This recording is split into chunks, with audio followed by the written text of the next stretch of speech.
Hello dear students, welcome back to my channel physics SPC. Electromagnetic conduction का एक question. A wire AB of length 1 meter is moving in perpendicular to magnetic field 2 Tesla as shown the figure.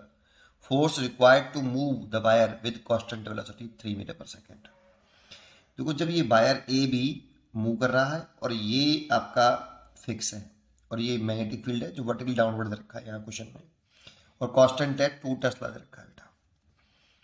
जब कोई wire किसी magnetic field में magnetic field lines को cut करते हुए चले तो वायर के अक्रॉस एक इंड्यूस्ड ईएमएफ डेवलप होता है जिसे हम मोशनल इंड्यूस ईएमएफ बोलते हैं। तो मोशनल, यहाँ थोड़ा सा पॉइंट आ देता हूँ, इंड्यूस्ड ईएमएफ।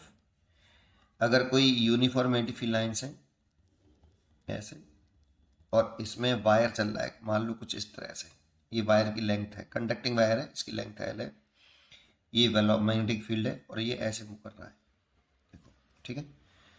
तो देखो यहाँ पे ये तीनों मिचली परपेंडिकुलर नहीं है, लेंथ और वेलोसिटी के बीच में कुछ एंगल है। तो जनरल फॉर्मूला जो होता है, general induced EMF across the ends of wire, that means potential difference across the wire, E is equal to होता है V cross B dot L. ये जनरल फॉर्मूला है बेटा। अब इसमें दो केस बनते हैं आपके। पहला केस, अगर तीनों म्यूचुअली परपेंडिकुलर हो, वेलोसिटी, मैग्नेटिक फील्ड और लेंथ तीनों म्यूचुअली परपेंडिकुलर हो, दैट मीन्स ऐसे जैसे डायग्राम में रखा है, ये मैग्नेटिक फील्ड बना लिया डाउनवर्ड, वर्टिकली डाउनवर्ड हो गया, और ये वायर हो गया, इसकी ये लंबाई हो गई एल और ये हो गई वेलोसिटी, ये तीनों म्यूचुअली परपेंडिकुलर हो गए। तो रॉड के एंड के क्रॉस जो इंड्यूस ईएमएफ होता है इस वाले केस में, ई बराबर वी बी एल होता है। आप इस वाली कंडीशन को यहाँ लगा लिए, पहले वी क्रॉस बी निकालिए, इसमें 90 डिग्री है तो V cross B V B आएगा, फिर वी क्रॉस बी की इंटरसेक्शन निकाल के एल के साथ डॉट प्रोडक्ट करिए तो सॉल्व करके ये आ जाएगा।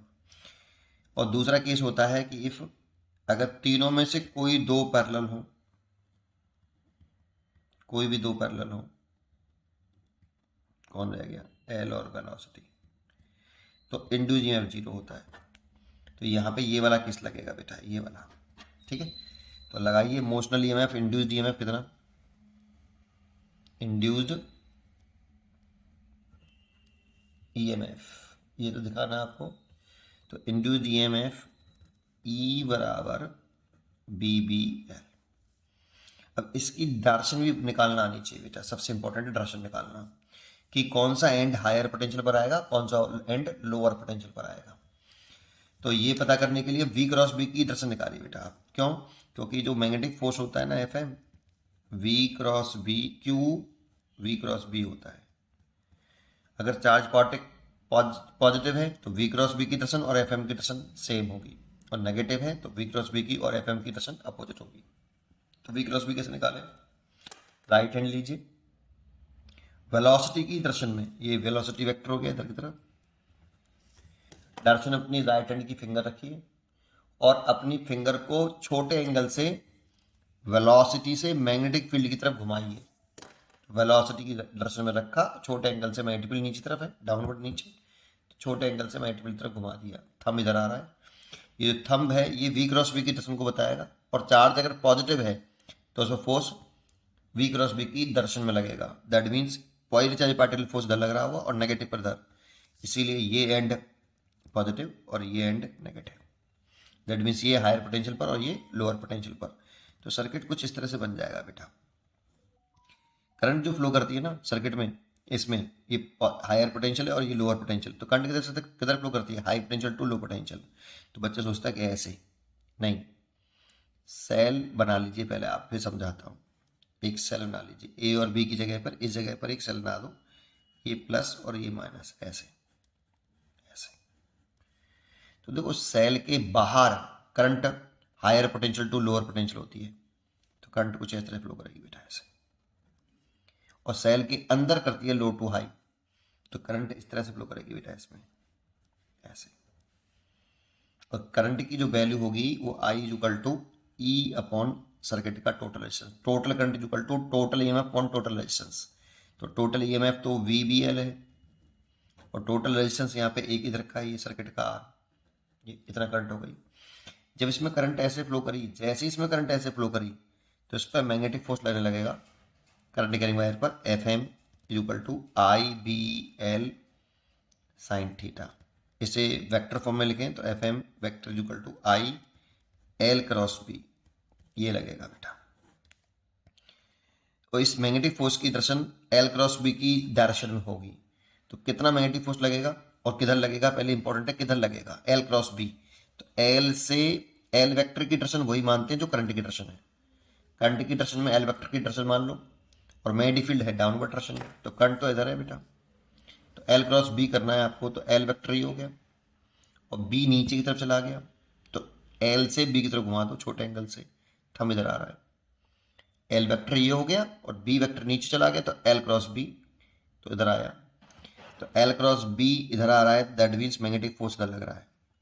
सोचो अगर मैग्नेटिक फोर्स जैसे ही इधर लगेगा तो इसकी वेलोसिटी को घटाएगा ये मैग्नेटिक फोर्स। अगर ये मैग्नेटिक फोर्स वेलोसिटी को घटा रहा है, लेकिन हम चाहते क्या है कि force required to move the wire with constant velocity, हम चाहते हैं वायर कांस्टेंट वेलोसिटी चलते रहे, तो हमें एक फोर्स लगाना पड़ेगा इधर, और ये जो फोर्स होना चाहिए, रिक्वायर्ड फोर्स जो होना चाहिए, ये मैग्नेटिक फोर्स के जस्ट बराबर होना चाहिए, जिससे ये wire very slowly slowly move करेगा और नेट फोर्स जीरो हो जाएगा, और नेट फोर्स जीरो तो एसेलरेशन जीरो, एसेलरेशन जीरो तो वेलोसिटी कांस्टेंट, ठीक है। तो वेरी स्लोली स्लोली ये मूव करेगा इधर। तो एफ एम कितना बेटा, एफ एम है आई बी एल साइन 90 डिग्री, क्योंकि यहाँ पे एल और बी के बीच में एंगल देखते हैं, तो एल की दर्शन करंट के अलॉन्ग लेते हैं, करंट ऐसे है और एल ऐसे हो गया, बी नीचे की तरफ है तो 90 डिग्री आ गया। आई निकाला था हमने, ये रहा V B L by R, और ये हो गया बी एल साइन 90 की वैल्यू 1, इतने फोर्स की रिक्वायर्ड है कांस्टेंट फोर्स चलाने के लिए, ठीक है। तो वेलोसिटी की वैल्यू कितनी बेटा, ये मैंने ये रिक्वायर्ड फोर्स है ये वाला, इसके जस्ट अपोजिट लगाया है, मैग्नेटिक फोर्स लग रहा है, ये ऐसा लगाया है, ठीक है। यहाँ वैल्यू पुट कर दो, वेलोसिटी ऐसे लिख सकते हो वी का स्क्वायर वी एल का स्क्वायर ओवर आर, सबकी वैल्यू पुट करनी है। मैग्नेटिक फोर्स पूछ रहा है कांस्टेंट वेलोसिटी 3 मीटर पर सेकेंड, मैग्नेटिक फील्ड है 2 टेस्ला दैट मीन्स 4 हो गया, लंबाई है 1 मीटर दैट मीन्स 1 हो गई, और रेजिस्टेंस है आपका 2 तो 2 हो गया, 2 से ही कट गया 2R, तो 6 न्यूटन चाहिए, इसीलिए 6 न्यूटन पर टिक कर दीजिए, ए बराबर 6 न्यूटन। क्वेश्चन तो इजी था, अगर ये सब डाटा पहले से आता आपको तो फिर इतना समय नहीं लगता बेटा, ये तो मैंने सब लिखा ना इसीलिए दिक्कत है, डायरेक्ट करता तो बहुत जल्दी हो जाता, समझाने के लिए पूरा किया। पढ़िए और पढ़ते रहिए और खुश रहिए।